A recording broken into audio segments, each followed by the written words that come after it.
Welcome back to the Building Buffalo podcast. I'm Newell Nussbaumer. I'm here with Allison DeHoney and Marilyn Rogers from Buffalo Go Green. But before we begin, I need to know, how long have you guys known each other for? So, Marilyn and I met, did we say about 6-7 years ago? ago? Yeah, 6 or 7 years. Yep. Yeah, because I know, Marilyn, you've always been a community activist. We've covered you many times on Buffalo Rising before. Allison, so how did you do? Were you looking for another community activist, somebody that you knew could, kind of help get things going? I mean, how did you? She needed a grant writer. Oh, is that how it all started? Right. Grant writing? And so we have a person that we knew mutually, and I was looking for a grant writer, and he said, I'm going to give you a name. And one of the main reasons why I was really interested in speaking with Marilyn is because she, told me that she did some research, sent me writing samples in addition to her CV. So, usually people say I can do A, B, or C, but you really don't know if they can. But she sent me a series of writing samples and said, I'd like to meet, I'd like to help you. So we went through all the formalities. We started writing. We finished, I think, 1 or 2 grant submissions. And then Marilyn said, well, I think I'd like to be more involved. And I said, well, I don't have any money. And she said, well, that's okay. And then she said, a nominal fee will do for now, because I believe in this mission and I believe in this work, and then we'll see what happens. And 7 years later. 7 years later. This is incredible. But it wasn't always supposed to be 7 years later. It was supposed to be a lot sooner than that, but we're going to get to some of that in a minute. Can you tell me a little bit about the history, the backstory of Buffalo Go Green? Yeah, so I, which most people know, have a corporate background, and I wanted to do something more meaningful. It wasn't about finances or anything like that. It was strictly about having more meaning in my profession. And I was speaking with former Councilman Damone Smith, and we started talking about lack of access to fresh fruits and vegetables, and people don't have any place to shop on the east side. And he said, you should try to do something about it. And I'm like, well, I can't do anything about it. So I started to do some research. And really where my research took me were to the health disparities in Western New York in general. And I think people have that misconception that these health disparities are only on the east side of Buffalo, and it's not true. We are one of, or the sickest community in New York State. We're one of, the region, I should say, not the community, the region. And that, coincidentally, that article came out from researchers, Robert Woods Johnson being one of them, a week before the mass shooting at Tops, 2022. And so I had seen all of that research and thought I could probably maybe sell some fruits and vegetables on the weekends, maybe get a truck and drive around and And now you're a farmer. That was the plan. And now you're a farmer. That was the plan. Foresight. And so I'll stop there and I'll let you, that's the backstory. Okay. But so you now, leading up until the point where we are right now, tell me what the components of Go Green are. Okay. So we are growers at our core. That is the foundation of who we are. We're an urban agriculture organization, but we're an urban agriculture organization that is concerned about health disparities in nutrition and wellness, education in underserved communities. So we are concerned with from the seed all the way to what's on your plate, all the way to what happens in the doctor's office. So there's a big educational component to this? Yes. Okay. Now, we just talked about the 7-year span. This is a project that you've been working on for a long time and put a ton of effort into it, the two of you. There were some hiccups along the way.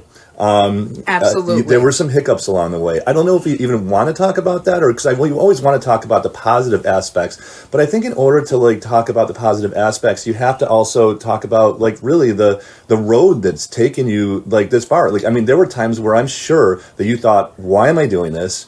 Will this ever get done?" Do you want to tell us a little bit about some of that stuff without going too haywire? Absolutely. And you know what?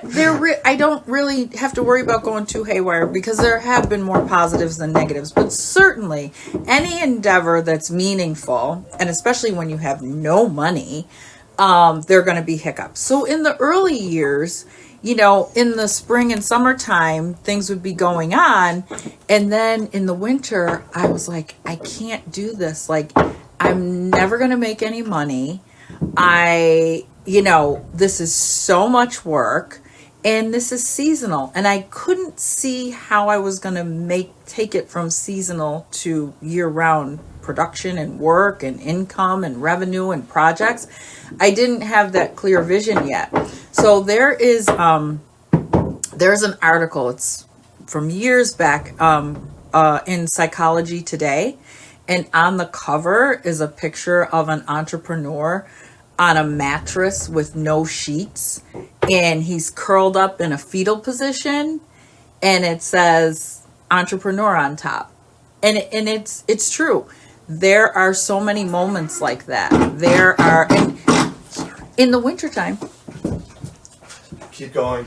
In the wintertime, I used to actually sometimes put out job applications because I was like, this isn't, you tried, it's not going to work. It's okay. You tried and it didn't work. So. But at the same time, you also had that cause in your heart. Yeah. And something would I never got a call on any of those job applications. Not one. And something would always happen that would, give me the signal that, no, you're not supposed to quit. And I can't remember and can't name specifically what it was, but it was always something that got me from the season through the winter into the next season. Yeah. And as far as Go Green goes at the current time, you have plots of land? Yes. And you've had plots of land. You've been accumulating some plots of land on the east side of Buffalo. Yes. How's that journey gone? So it's been difficult. I would never say that it's easy. A lot of people do contact me because they think I have some secret formula on how to do that, and I really don't. I think it was preparation, luck, timing, the right person, and then the wrong people. So we have had to pivot and make other decisions because it's been so difficult to acquire land. And that's typical in farming. There's no more land. You can talk to any person who's interested in getting into farming or growing on a small scale, on a large scale. Acquiring land is a huge barrier to entering into agriculture. And some of these plots that you've purchased over the years, did you keep all of those, or is that what you retain today, or did you sell some then? No, we've never sold anything, and we don't intend on selling anything. Okay, so they're all contiguous. Yes. All right. Yeah. And where are they located? So, Zenner and East Ferry. Manhattan, well, we'll talk about that because that's not actually growing, and then Glenwood and DuPont. Okay. And this is going to be the future site. Will this be a campus? So Manhattan is going to be the campus site. That will be the campus. And that because there's no green space at that location, we will have indoor growing. And this is the big project that we're talking about. Yes. Okay. Yes. So it's 243 Manhattan. Mm-hmm. There are 3 buildings on the site. One building will be our training kitchen. The second will be our hydroponic indoor farm and processing, and the third will be our community building. Wow.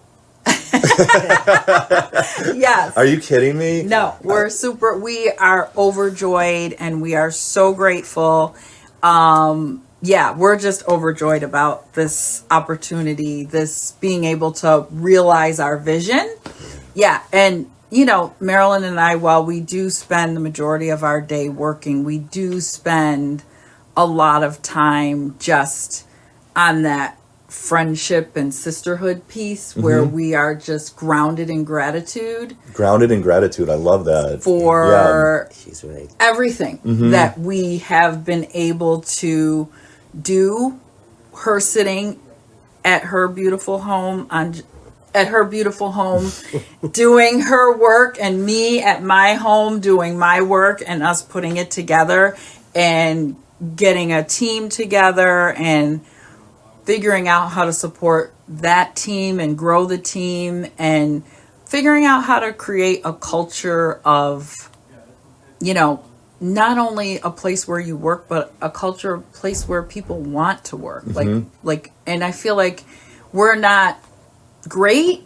We have a lot of work to do, but I think we're off to a good start. The programming itself it's mind-blowing, okay? I mean, we're working across the board from clinics to education institutions to, you should really talk about the programming.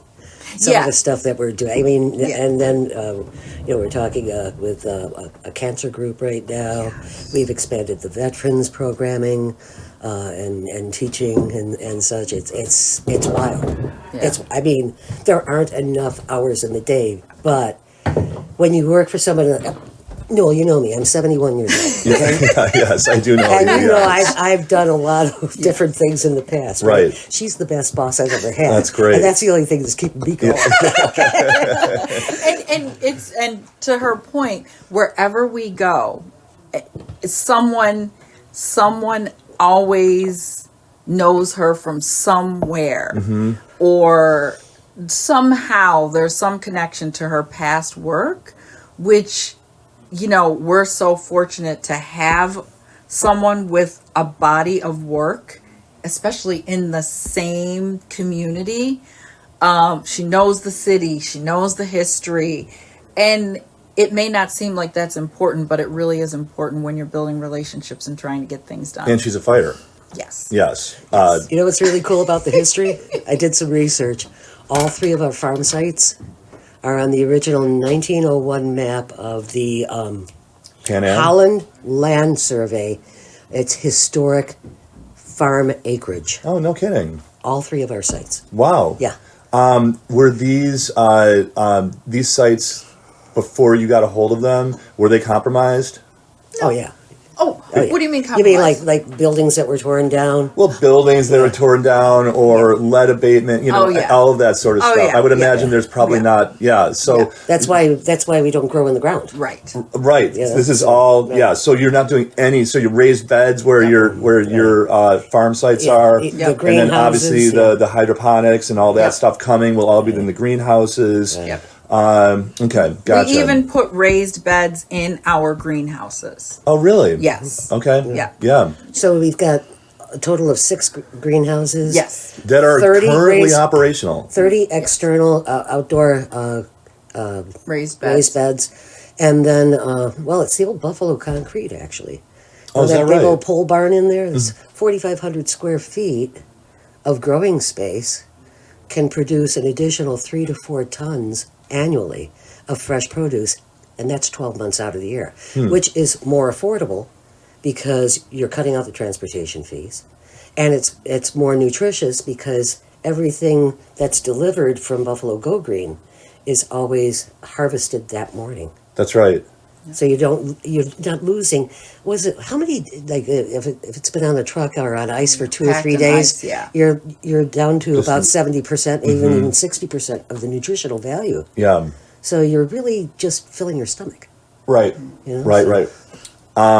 So you Allison, you mentioned team. I thought it was just you two.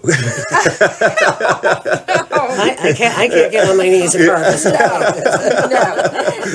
No. We really have a great team. So Marilyn's the director of operations, and then we have our director of farming operations, Ricky Fleming, and Billy Stanton, who manages the farm with Ricky, and then we have Marla Garino, who's director of programming. And then we have, we just brought on Tyler Petrick, who is going to manage the teaching kitchen. And then we have 2 open positions, one for our mobile markets coordinator to do our markets in the summertime, and for another farm assistant. Yeah, so we never really talked about that, but you have mobile markets. Yes. How many? So we have 2 trucks that we use for our farmers markets and for mobile markets. One of ours is brand new. Thank you very much, Highmark.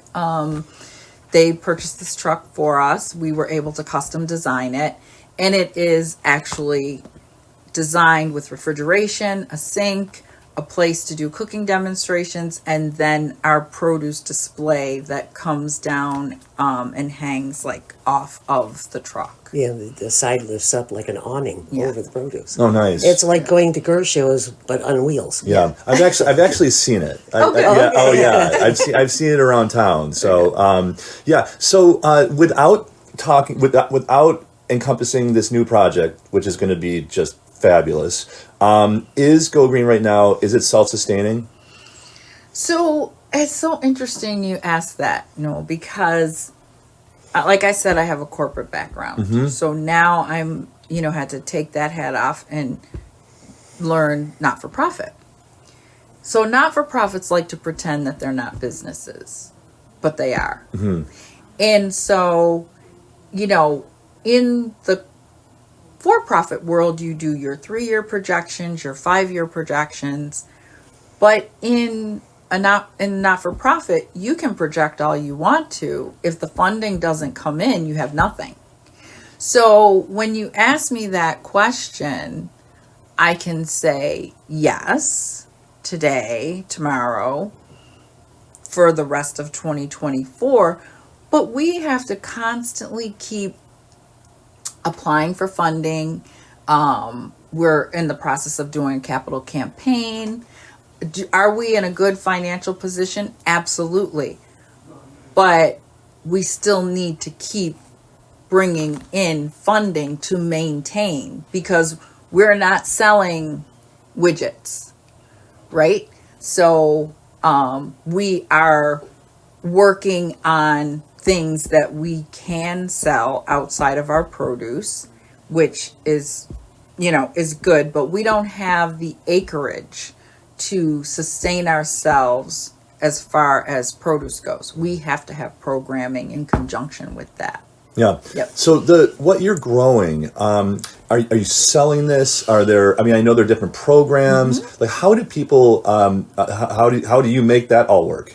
So, majority of what we grow goes to our programming. The rest goes to our mobile and farmers markets, which is sold. We sell at a reduced price because sometimes we have funding to subsidize, and sometimes it's part of like our produce prescription program. So folks get everything at a discounted rate. Okay, and there are also some you accept like EBT cards. Absolutely, EBT cards. We and accept all that double up food box. Yeah.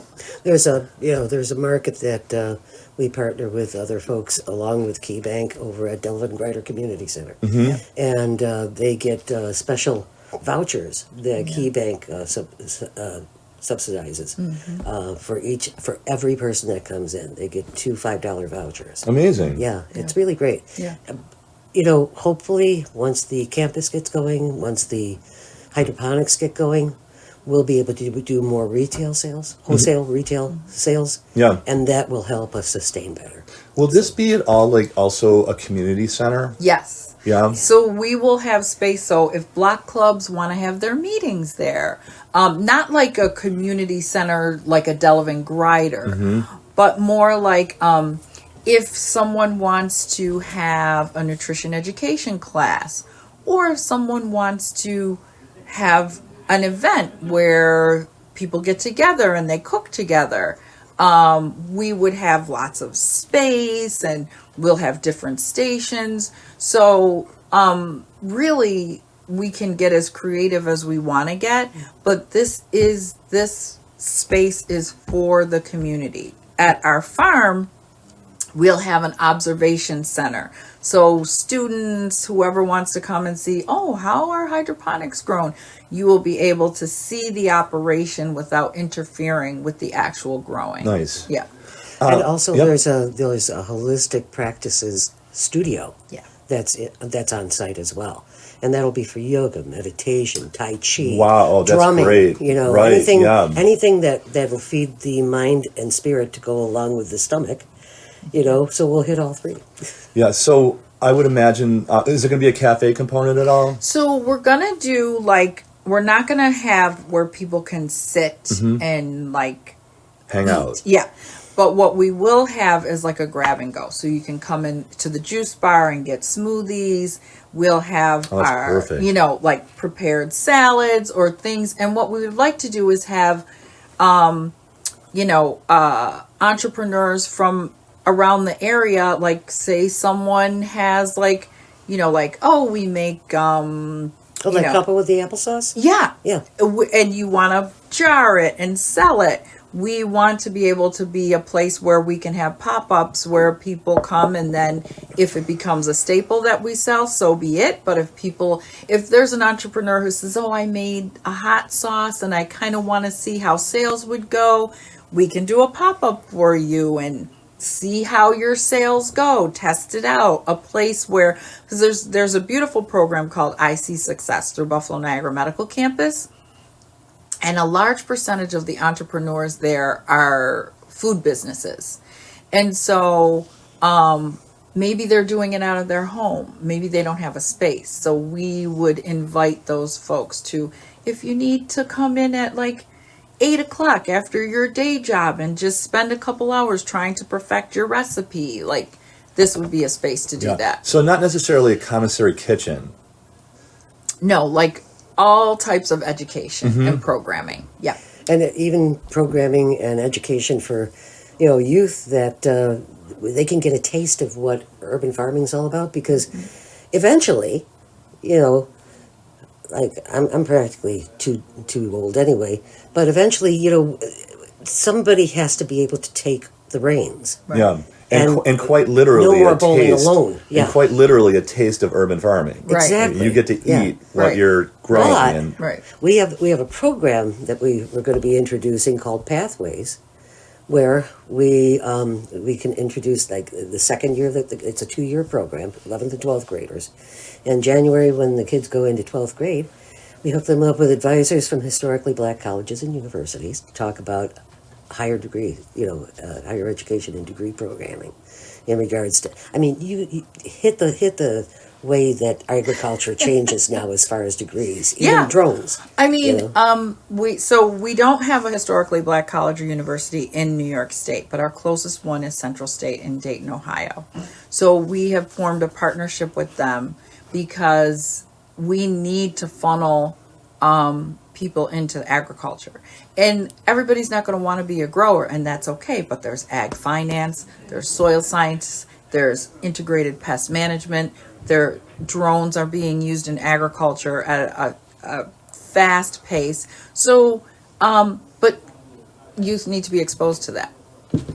Yeah. Have you researched? I'm sure you have. National and international models for these types of things, or just kind of how are you learning so much about this all the time? And I'm kind of referring to programs like Greening of Detroit, which I am. Tell them about Poland. So okay, we'll start at Detroit, then we'll go to Poland. Yeah. So, Detroit has been such a trailblazer in urban agriculture. And Buffalo Go Green was fortunate enough to get a Rite Aid grant. And they also granted some programs and farms in Detroit. So we network, and they have done an amazing job. And there's just so we learn that way. Like, we learn from Black Farmer Fund, which is an organization that started because they realized that Black people weren't getting access to capital to start farming or food system businesses. So I was part of the pilot community where we built the structure to figure out how can we vet farms and food systems, organizations, entities, without saying what's your credit score and how much money do you have in the bank and how are you going to pay us back? Like, what's your social capital? Like, who's your network? Like, how are you growing? Those are all the things that we felt were important to determine, in addition to, hey, how you might be able to pay us back. But you can set your terms. Yeah, I like that a lot. So do you feel that you are doing some unprecedented things that you just haven't seen anywhere else? Poland? Okay. So there's this wonderful, wonderful event that happens every year called Grow New York. And they kind of round robin where it is, Ithaca, Binghamton, Rochester. And I went a couple years ago and met this company from Poland, and they sell this reactor, but before you get to the reactor, you can take things like whatever matter you want to give them, and they can try to make an organic fertilizer for you.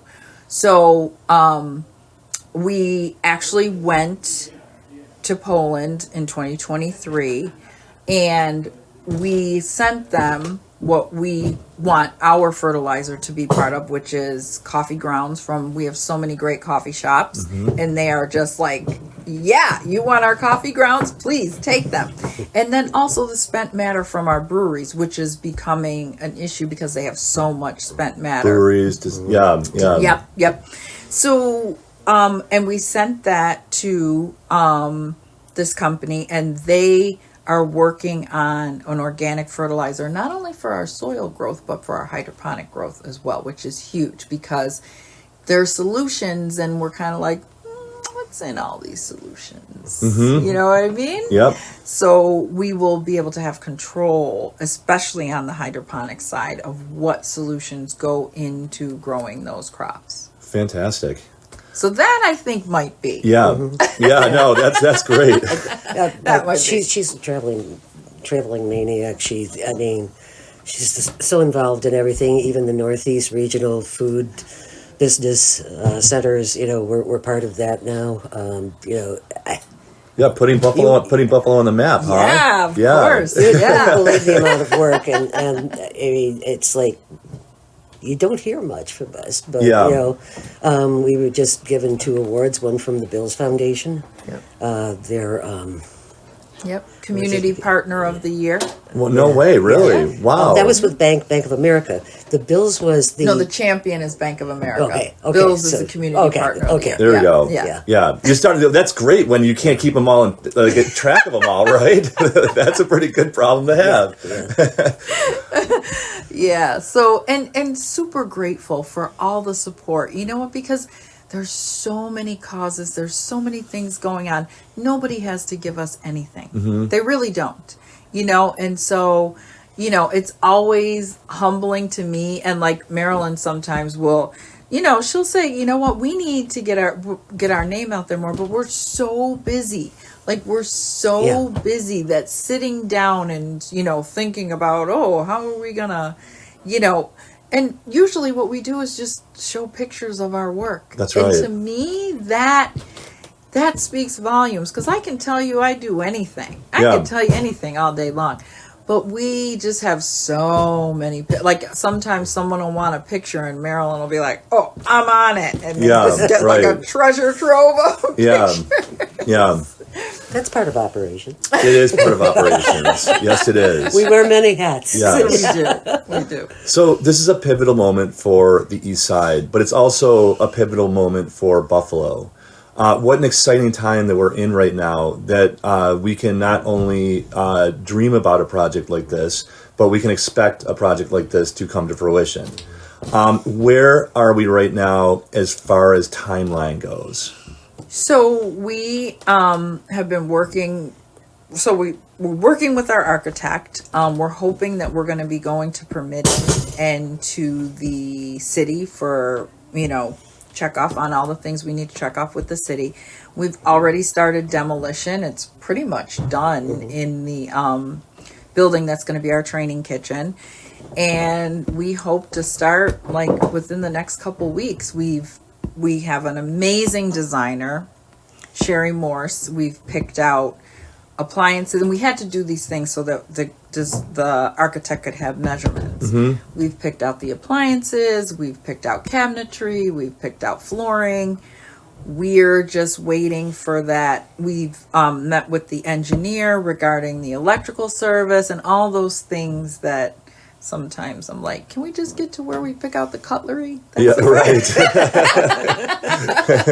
We've got a little ways to go on that one, but all of the things that need to be done, we are checking all the boxes, and we hope for like a, late summer, early fall. Yeah. Where are we finance-wise? So the Buffalo Bills Foundation has completely financed the teaching kitchen for us. Yeah. It's in line with their mission of fighting hunger, and luckily for us, the Bills, the NFL, and specifically the Bills have realized that, some of our players may have been food insecure at some point. Is that the Ralph Wilson Foundation? Or No, it's not. It's just part of. So it's my understanding that the NFL, like each team, they get together once a year and they kind of decide on what their focus is going to be. Great. And over the last couple of years, it has been food insecurity and trying to eradicate or mitigate hunger. And so they have been a tremendous support of ours. And just, we can pick up the phone, Marilyn or myself, and say, hey, this is an issue. This is what's happening. This is what we need. And they came out like so strong after the top shooting with just asking, like, what do we need? How can we help you get food to people? And I can't say enough about them. They are just a beautiful group of folks to work with and so understanding, and their hearts are so big. And It sounds fantastic. yeah. So, I mean, the teaching kitchen has 4 separate stations plus the chef stage. And there'll be audio-visual equipment in there, too, so we can do live broadcast. Any type of streaming platform. We can do recordings. We can invite people to come in. Remember Buffalo, Nickel City Chef? Yeah. It's sort of like that. Right. But the thing of it is, it's great if your physician tells you, well, you need more broccoli, or you need more Swiss chard, or you need whatever. Right. Yeah. And you go and you get it, and you're like, Exactly. right. So we have the teaching kitchen, so people learn how to make these delicious dishes out of these items that, it's so much easier to go to McDonald's. That's right. Yeah. But at the same time, health disparities eventually will start climbing down, and so will insurance costs. Yeah. So. And It benefits the community as a whole. Even if you don't believe in what we're doing, it's going to benefit you. Right.